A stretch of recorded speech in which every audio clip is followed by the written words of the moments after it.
Hello friends, welcome to I exam B. I am Sushil Ragade, ex manager Reserve Bank of India. Actually बीच में मैंने ना वो face वाला वीडियो बनाना स्टार्ट किया था। उसमें आपने देखा होगा थोड़ा सा नॉइज़ का इशू आ रहा है, तो वो आई थिंक मैं एक दो दिन में क्लियर कर दूंगा। उसके बाद जो वीडियोस आएंगे वो वैसे ही आएंगे। तो यहाँ पे देखते हैं SIDBI grade A and grade B का नोटिफिकेशन आया है। एक्चुअली ये वेबसाइट पे नहीं है, लेकिन मैंने देखा काफ़ी सारे यूट्यूबर्स ने इसके बारे में वीडियो बनाया है, टेलीग्राम चैनल भी पोस्ट किया, इसलिए मैंने थोड़ा सा डिले किया इसको बनाने में। क्योंकि मैंने दो तीन लोगों को पूछा, उन्होंने कहा हो सकता है सही, कल जब एक्चुअल न्यूज़पेपर में आएगा या वेबसाइट पे आएगा तब हमें पता चलेगा।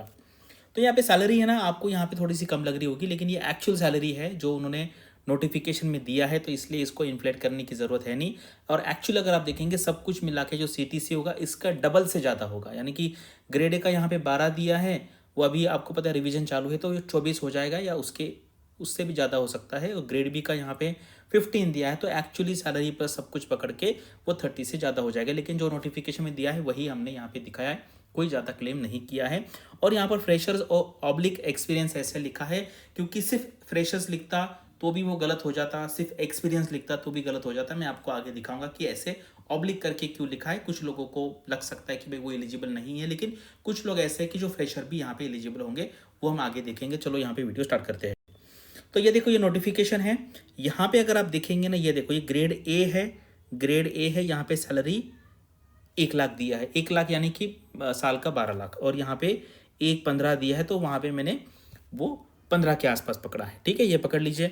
उसके बाद टोटल, ये जनरल यानी कि जनरल स्ट्रीम के बारे में हम बात कर रहे हैं। टोटल वैकेंसी 40 है, करेक्ट। और अगर आप देखेंगे ना, यूआर में अभी 40% वैकेंसी होती, कितनी, 40, क्योंकि ईडब्ल्यूएस में 10% वैकेंसी चली जाती है। तो यहाँ पर अगर आप देखेंगे यूआर में कितनी है, 20 वैकेंसीज है।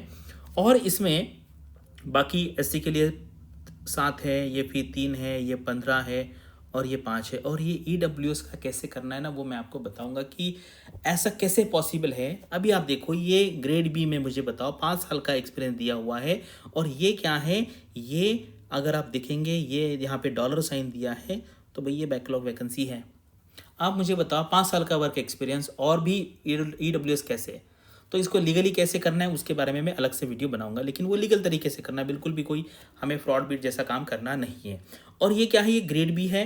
ग्रेड बी जर्नलिस्ट में अगर आप देखेंगे, ये जनरल की जो स्ट्रीम है, जनरल स्ट्रीम है, इसकी टोटल 11 वैकेंसी है। इसमें अलग अलग कैटेगरी कितना वो दिया हुआ है। इंफॉर्मेशन टेक्नोलॉजी की 7 वैकेंसी है और लीगल की टोटल 8 वैकेंसी है। ठीक है, तो ये कितनी होगी, 26 और ये 50, यानी कि 76 का टोटल नोटिफिकेशन यहाँ पे आया हुआ है। सैलरी वैकेंसी कितनी है, हर कैटेगरी कितना है, वो यहाँ पे मैंने लिख दिया है। अभी देखो यहाँ पे एज कितना है, 30 ईयर्स है, और बी के लिए 33 ईयर्स है। बाकी यहाँ पे देखो, यहाँ पे फ्रेशर्स क्यों है, क्योंकि किसी का अभी यहाँ पे देखो ना, मुझे थोड़ा सा लगता है इनसे कुछ प्रॉब्लम हुआ है। क्योंकि जिसका सीए हुआ है, सीए या सीएस हुआ है या सीएमए है या आईसीडब्ल्यू, पता है वो आईसीडब्ल्यू कहते हैं अभी उसको, या सीएफए है। और मैंने काफ़ी बार कहा है भी लोगों को सीएफए कर लो, लेकिन लोग सुनते नहीं। कुछ लोग कर रहे हैं, अभी मेरे बहुत सारे फ्रेंड्स का पहला दूसरा, स्टूडेंट्स का पहला या दूसरा ऐसा लेवल क्लियर हुआ है। तो ये जो कैंडिडेट्स है, ये फ्रेशर्स अप्लाई कर सकते हैं, इनको वर्क एक्सपीरियंस की ज़रूरत नहीं है। बाकी जो है, जैसे किसी ने कॉमर्स किया है, इकोनॉमिक्स किया है, मैथमेटिक्स किया है, स्टैटिस्टिक्स किया है, बिजनेस एडमिनिस्ट्रेशन किया है, इंजीनियरिंग किया है, तो इनको वर्क एक्सपीरियंस चाहिए। करेक्ट, ये जो है इनको वर्क एक्सपीरियंस चाहिए, कितने साल का, 2 साल का। और ये जो है इनको वर्क एक्सपीरियंस नहीं चाहिए, इसलिए ये फ्रेशर्स और यहाँ पे वर्क एक्सपीरियंस यहाँ पे मैंने लिखा है। और इन्होंने ना काफ़ी कॉम्प्लिकेट किया है। अरे इतना कॉम्प्लिकेट करने की ज़रूरत नहीं है भाई, लिख दो कोई भी ग्रेजुएट अप्लाई करो और 2 साल का एक्सपीरियंस लिख दो, इतना करने की क्या ज़रूरत है। बहुत यहाँ पे लिखा। और मैं आपको बताऊँ कि कुछ कुछ ना, मतलब ऐसा नोट ये दिया है कि यार वो कैसे मान ले। अभी मैं आपको एक दिखाता हूँ, आप मुझे बताओ वैसे पॉसिबल है या नहीं है।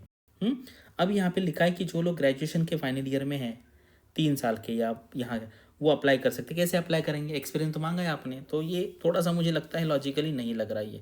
ठीक है, तो ये हो गया। फिर अगर ग्रेड बी की बात करते हैं, तो जो जनरलिस्ट स्ट्रीम है, 33 एज है, और यहाँ पर टोटल 5 साल का एक्सपीरियंस चाहिए।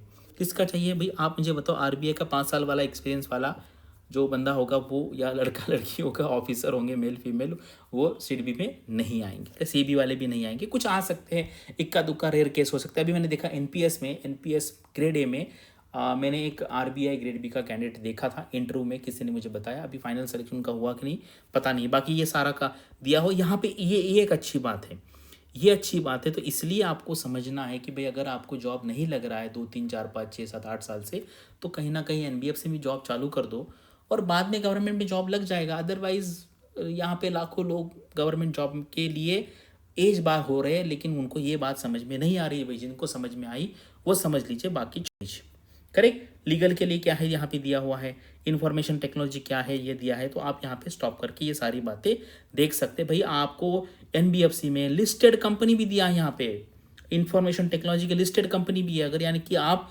टीसीएस में, इन्फोसिस में काम करते तो भी यहाँ पे आपका काम हो सकता है, करेक्ट। तो ये सारा वहाँ पे एक्सपीरियंस की चीज़ें दी है।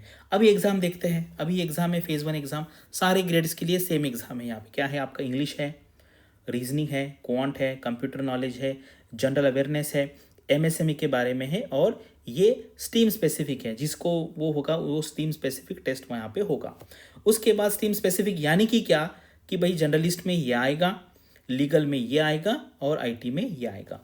ये जो है क्वालिफाइंग सेक्शन है, इंग्लिश है, रीजनिंग है, क्वांट है, कंप्यूटर, ये क्वालिफाइंग सेक्शन है, यानी कि इसके मार्क्स ही पासिंग के लिए चाहिए। और मेरिट सेक्शन आपका जो है, जो जनरल अवेयरनेस आपका ये वाला सेक्शन जो है, ये वाला जनरल सेक्शन, ये वाला सेक्शन, और आपका जो ये वाला सेक्शन है ये आपका रहेगा। यहाँ पे देख लो रेगुलेटरी वाली ये सब कुछ, एमएसएमई फोकस, ये सारा दिया है, ये आपका रहेगा मेरिट सेक्शन। उसके बेसिस पे आपको इंटरव्यू के लिए बुला जाएगा। डिफिकल्टी लेवल जो है ग्रेड ए की और बी की सेम रहेगी, लेकिन पैटर्न और वो जो सिलेबस है वो उसका सेम है।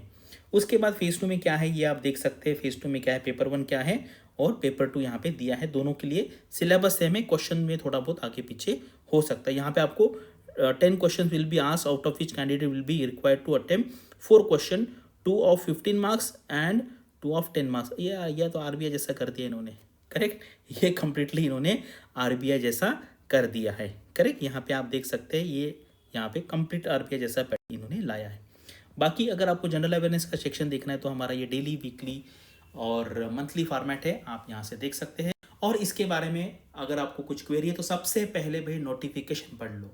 मुझे लगता है अगर आपने ग्रेजुएशन किया है, आप ठीक ठाक एवरेज आईक्यू वाले हैं, तो आपको समझ में आना चाहिए, ऐसे मुझे लगता है। भाई जिसको नहीं समझ में आया तो हमें यहाँ पे आपको उसका आंसर दे देंगे, करेक्ट। लेकिन पहले पढ़ने का ट्राई कीजिए और अंडरस्टैंड करने का ट्राई कीजिए। उसके बाद भी अगर नहीं आया तो यहाँ पर पूछे, यहाँ पे मैं आपको सारी क्वेरी का आंसर देने का ट्राई करूँगा।